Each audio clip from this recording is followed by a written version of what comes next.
के तपाईले सोच्नु भएको छ बालेन सरकारले एमसीसी खारेज गर्छन्? गर्दैनन्। किनभने बरु पहिला रोकिएको काम अथवा पहिला विशेष कारणवश केही कारणले नभएका कामहरू अब धमाधम सुरु हुँदैछन्। एमसीसी अन्तर्गतका पनि धानखोला लमैको सडकको स्तरोन्नतिको लागि हेर्नुस् त खर्च विवरण सहित यहाँ छ।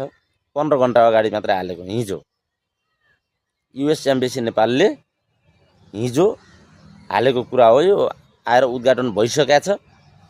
अब त्यो काम अगाडि बढ्छ। एमसीसी अझ सक्रिय भएर हाम्रो नेपालमा हाबी हुन्छ र एसपीपी पास गराउनको लागि ठुलो भूमिका खेल्छ र एसपीपी पास गराएरै छाड्छ। त्यसपछि हाम्रा प्रधान सेनापतिले त कता कता भने जस्तो लाग्थ्यो। भिडियो सायद मैले सेभ गरेन याद छैन। भिडियो देखाएको थिएँ मैले। एसपीपी भनेको हाम्रो एउटा सैन्य सम्झौता अथवा चाहिँ कूटनीतिको लागि अथवा तालिमहरूको लागि के को लागि हो।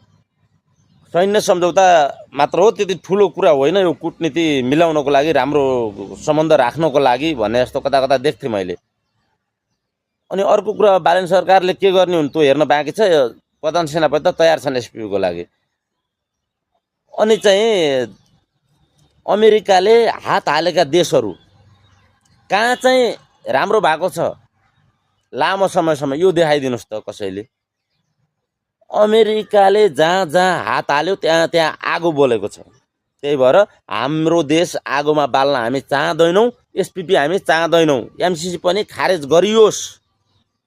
राजा महेन्द्रले 1 रुपैयाँ कर तिर्ने बेलामा 1 रुपैयाँ मात्रै बढी लिएर जनतासँग त्यसरी सहयोग लिएर कोदालाले खनेर तसलाले माटो बोकेर ढिक्लामा लगेर फालेर बनाइएको राजमार्ग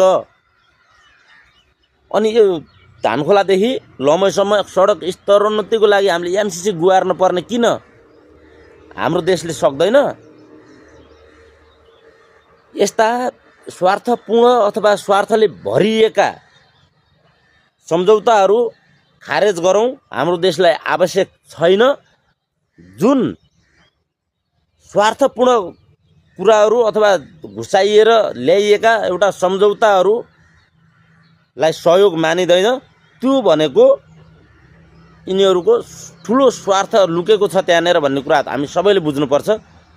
स्वार्थपूर्ण सहयोग सबैले बहिष्कार गरौँ। सरकारमा रहनेहरूले पनि यो कुरा बुझुन्। हाम्रो देश अहिलेसम्म कसैको गुलाम नभएको देश हो। गुलाम नबनाइयोस्। हाम्रो नेपाललाई सधैँ स्वतन्त्रै